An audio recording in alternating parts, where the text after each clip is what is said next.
So there's this movie in theaters this week about two sisters forced to fight for survival against a bunch of Satan worshippers. And now you're out there going, yeah, Ready or Not 2, we already saw the movie here. No. There's another one. Hey everybody, I'm Sean McBride, the movie guy. And today let's talk about They Will Kill You. The Virgil was built in 1923. Today, it's one of the most exclusive buildings in Manhattan. Hi, I'm the new maid. With such wealth comes the expectation of the highest quality of service. It's a lot of locks. This building is a temple to Satan. Each month we must pay with a human sacrifice. Tonight, you are the offering. In They Will Kill You, Zazie Beetz plays this young woman who is hired to work at this fancy Manhattan hotel. Now what she doesn't know is that the hotel is actually a temple to Satan, and every so often the demon lord expects a human sacrifice. Which is where Zazie Beetz' character comes in. I mean, she's supposed to only be there as a sacrifice, but no, our girl is not going down without a fight. A bloody fight. See, it turns out that Beetz' character is looking for her sister, who's played by Mahalia, and she came prepared with all sorts of weapons. Plus, she learned how to fight in prison, so she's more than able to take down all the bad guys. Now, of course, she didn't count on the fact that all the bad guys, as part of their deal with Satan, well, she can kill them, but they're just going to resurrect on the spot and start fighting again. So look, story-wise, on the surface level, this is a lot like Ready or Not 2, but this movie has such a comic tone, and it has a lot more supernatural elements here that I think the films feel very different. Like I said, the resurrection stuff really works well because she gets to kill all of these characters. She literally will chop off someone's head, and then we just watch the head resurrect and just grow again here. Or there's a really funny set piece where this eyeball gets knocked out of a head, and then the eyeball kind of follows her around, spying on them, seeing where they're going here. It reminded me a lot of the Evil Dead, the Army of Darkness movies, tonally, and then also reminded me a lot of Kill Bill because obviously Zazie Beetz' character with her resiliency. She's very good at fighting, and she reminded me a lot of The Bride, and I love both those movies, so you can tell that I kind of like this movie a whole lot.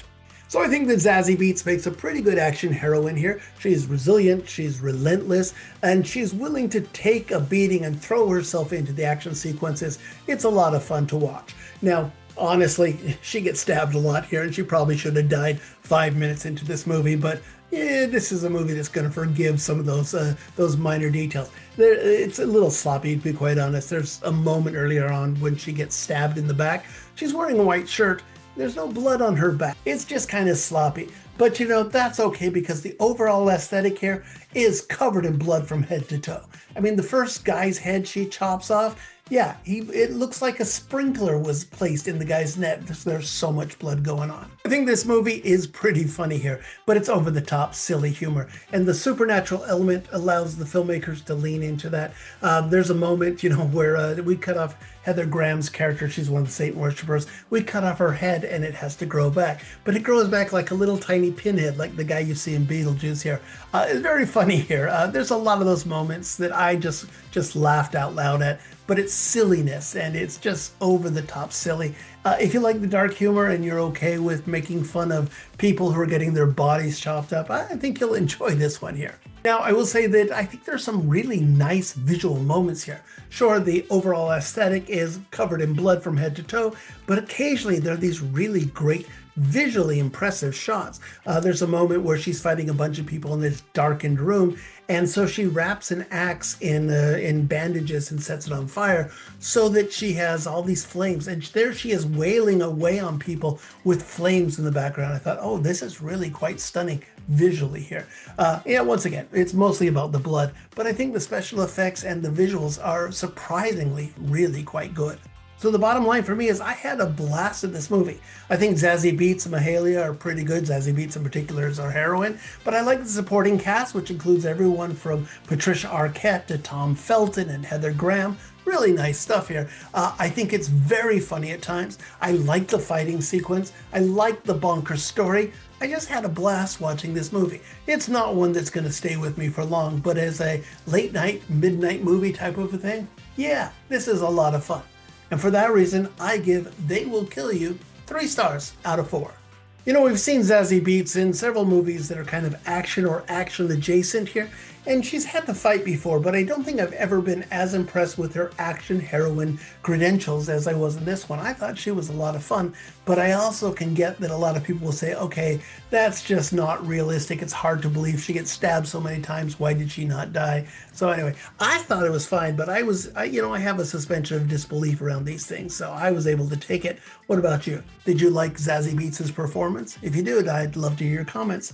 Of course, be sure to subscribe to the channel so you get my reviews just as soon as they drop. And check out my podcast. It's called Two Movie Guys. And every week we chat about all the big new movies. Just search for Two Movie Guys wherever you get your podcasts. Okay, it is kind of a slow weekend at the movies. We're in between Project Hail Mary, which did very well, and then Super Mario Galaxy, which is expected to be a huge movie coming up next Wednesday. But there is one more movie that we're going to talk about this weekend. It's kind of like a modern day version of The Craft. We'll talk about Forbidden Fruits coming up next. We'll see you then. Bye.